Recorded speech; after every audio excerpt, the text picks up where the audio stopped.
Bonsoir à tous, bienvenue dans votre magazine consacré aux entreprises de notre région des Hauts-de-France.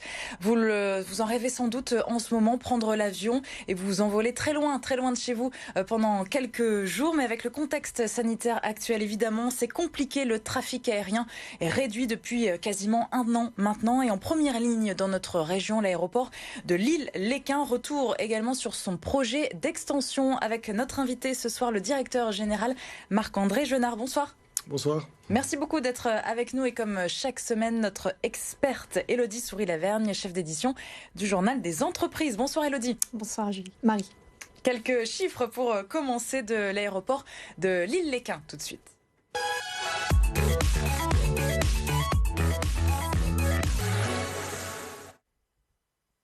L'aéroport qui dessert en ce moment 25 destinations contre 65 habituellement en plein été. 2,2 millions de passagers, c'est le nombre de passagers en 2019, donc juste avant la crise sanitaire et l'épidémie, le début en tout cas de la pandémie. Alors moitié moins de destinations en ce moment, monsieur Jenard, 30% du trafic habituel.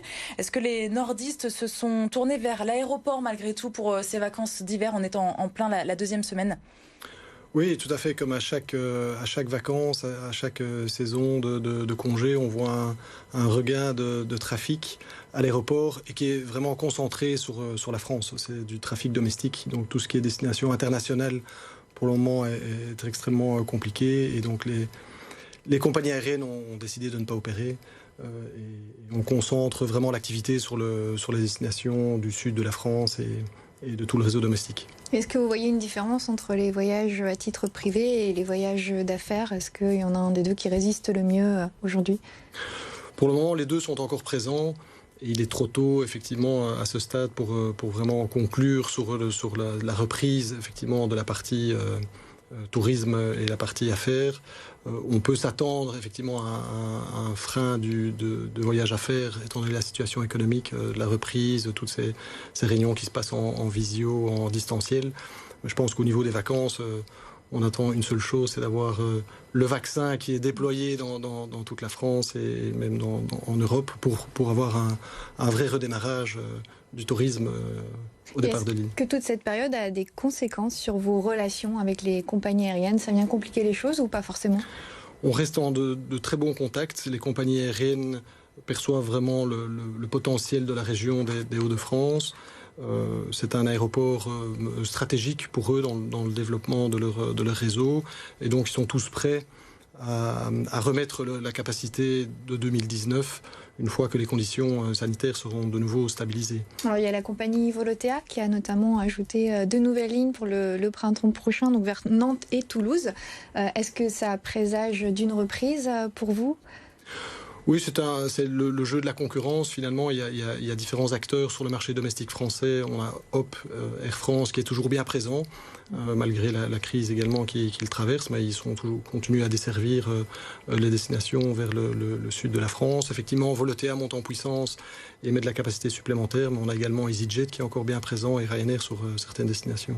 Et vous sentez une envie de voyager ? Est-ce que vous avez cette impression ? Si les indicateurs étaient au vert demain, est-ce que vous pensez qu'il y aurait vraiment une reprise très rapide de l'activité de l'aéroport ? Une reprise claire, oui, il y a vraiment une envie de voyager. On voit tous les signaux. On a vu au mois d'août, on avait quand même une situation relativement stable. On ne parlait pas encore de la deuxième vague du mois de novembre. Il y a vraiment une montée significative de semaine en semaine des réservations et des voyages. Donc on a fait un bon mois d'août finalement, aussi en restant très centré sur les vols sur la France. On avait quelques vols internationaux mais encore très limités. Vous attendiez à ce que ce soit aussi long quand tout s'est arrêté en mars dernier? Ça va faire un an là demain. Oui, tout à fait. Non, on ne s'y attendait pas.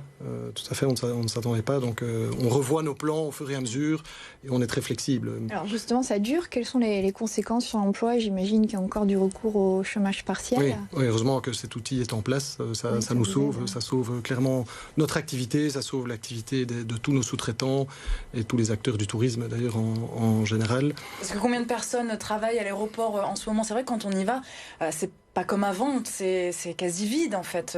En temps normal, il y a entre 1500 et 1600 personnes avec tous les sous-traitants qui travaillent à l'aéroport. Et maintenant, on est sans doute à 30% aussi de l'activité. Donc il y a encore du chômage partiel dans certains départements qui monte jusqu'à 70% dans certaines activités. Il y a d'autres activités qui fonctionnent mieux, mais c'est vrai que c'est encore un outil indispensable pour la survie du transport aérien, pas seulement à Lille, partout en France. Là, pour pouvoir embarquer, donc il faut faire un test pour voir si on est porteur ou pas de la Covid. Et le sujet qui est sur la table, en ce moment, c'est celui du passeport vaccinal. Est-ce que c'est un outil qui pourrait vous aider à la reprise? Est-ce que vous y êtes favorable? Nous, pour le moment, ce qu'on a fait pendant la crise, on a vraiment suivi les recommandations de l'ARS. Et donc, on a eu des vols en provenance de la Tunisie, où on a fait des tests pendant l'été. Maintenant, tout ce qui est en provenance de la Suisse, l'ARS nous aide et font des tests. Je pense que c'est indispensable, effectivement, d'avoir un protocole, alors que ce soit le passeport vaccinal ou un autre moyen. Mais je crois que c'est important d'avoir une harmonisation au niveau européen pour pouvoir, effectivement, permettre aux voyageurs une compréhension simple de ce qu'ils doivent faire pour voyager. Parce que là, d'un pays à l'autre ou d'une compagnie à l'autre, ça peut être très compliqué. Pour le moment, c'est compliqué. Et donc, il faut vraiment analyser tous les textes. À partir du moment où on a une seule solution, que ce soit un vaccin, un passeport vaccinal ou des tests, ça va faciliter et ça va redonner de la confiance aux passagers. Oui. Et au milieu de cette crise du secteur aérien, le projet d'extension de l'aéroport de Lille-Léquin, qui prévoit notamment de doubler les capacités, est en cours. L'actualité remet-elle en question ce projet? Est-ce qu'il peut être annulé, retardé? Mais donc, surtout le projet en lui-même, on continue de travailler sur tout ce qui est instruction, définition du projet. Pas de changement du coup à court terme Donc il n'y a pas de changement sur l'enveloppe même, sur le dimensionnement de l'aéroport à terme. C'est un projet sur 20 ans, donc on ne change pas, on ne pense pas. Le potentiel est là dans la région. On a 12 millions de personnes qui prennent l'avion dans la région autour de l'aéroport de Lille. Ici, nous, on n'en a que eu 2, donc il y a un potentiel réel de voyage et on pense que d'ici 20 ans, le dimensionnement qu'on avait prévu avant la crise reste encore d'actualité. Donc les travaux en eux-mêmes ne sont pas lancés, on ne va pas les lancer tant qu'on n'a pas une visibilité claire sur la reprise du trafic. Mais par contre, tout ce qui est dépôt du permis de construire, permis environnemental, on continue sur ces processus parce que c'est un travail de longue haleine, généralement sur 2, 3, 4 ans. Et ce serait dommage d'arrêter maintenant tous les travaux qui ont été entrepris. Alors on l'a dit, la concertation publique s'est achevée récemment avec près de 458 contributions. Qu'est-ce que ça a changé au niveau de votre projet, dans les grandes lignes? Je suppose que peut-être au niveau environnemental, au niveau de l'impact sur les riverains, comment vous avez ajusté les choses? Donc c'était vraiment une contribution très intéressante parce que ça nous a permis de communiquer avec tous les acteurs autour de l'aéroport sur notre projet et expliquer les avantages, les inconvénients. Alors on avait un projet avec différentes alternatives. On n'est pas venu avec un projet ficelé qui ne pouvait pas changer. Donc on a écouté et c'est vrai qu'il y a beaucoup d'impacts environnementaux. On a vraiment... ça nous a permis de faire évoluer le projet dans le bon sens. Vous auriez un exemple peut-être? Oui, j'ai beaucoup d'exemples de tout ce qui est... Donc tout ce qui est artificialisation des sols, donc on avait prévu d'augmenter l'artificialisation avec 17 hectares. On a réduit de 9 hectares pour tout ce qui est parking. Il y a un projet immobilier qu'on a suspendu parce qu'on a des problèmes de desserte et de congestion au niveau de l'aéroport. Donc on s'est dit que l'aéroport en lui-même ne crée pas spécialement de congestion supplémentaire, mais tout ce qui est projet annexe. Un parking notamment qui ne verra pas le jour, un grand parking, c'est ça? Oui, tout à fait, un parking. On va créer le parking sur des surfaces déjà imperméabilisées. Donc ce sera un mix entre des zones vertes qui existent déjà et qu'on va améliorer et un parking qui permettra effectivement d'accueillir moins de personnes, moins de passagers. Mais on augmente par contre notre liaison avec transport en commun. Donc les nuisances sonores pour oui, les nuisances sonores, c'était au cœur des débats. Donc on continue le débat. On a relancé une réunion en janvier pour accompagner justement tout ce processus d'analyse des trajectoires d'avions qui est dirigé finalement par la préfecture et l'aviation civile. Donc on continue la concertation à ce niveau-là et on joue le rôle de catalyseur justement pour essayer de trouver des solutions équilibrées entre les nuisances sonores et le développement de l'aéroport. Alors, oui. Vous avez maintenu donc le projet d'extension, d'agrandissement, de modernisation de l'aéroport qui se chiffre à 170 millions d'euros. Et il n'y a pas très longtemps, l'aéroport de Roissy-Charles de Gaulle, lui, a décidé d'abandonner son projet d'extension. Comment vous expliquez c'est un tout autre projet, c'est pas du tout comparable. Ici, on parle d'un aéroport qui a été construit il y a 25 ans, qui n'a pas été mis à neuf ou mis à jour depuis lors. Donc il y a toute une série d'investissements qui doivent être faits au niveau de la sûreté et de la sécurité de l'aéroport. On doit déconstruire toute la rampe d'accès.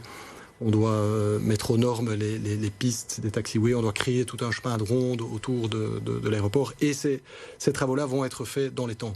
Donc on doit remettre à jour tout un système de screening de bagages qui doit être fait en 2023. Donc ça, on va le lancer aussi. Et effectivement, en même temps, on dimensionne une capacité pour dans 20 ans. Oui, parce que pour un voulez horizon d'il y a 20 ans. Comptez atteindre les 4 millions presque de passagers en 2039. Alors on ne sait pas si on va les atteindre, mais ce qui est important, c'est quand on lance un projet, qu'on le fasse pour 3 millions, 4 millions, financièrement, il n'y a pas un changement fondamental. Donc, Merci beaucoup. Merci beaucoup Marc-André Jeunard, directeur général de l'aéroport de l'Île-les-Quins, d'avoir été notre invité ce soir. Et on enchaîne tout de suite avec l'actualité du journal des entreprises.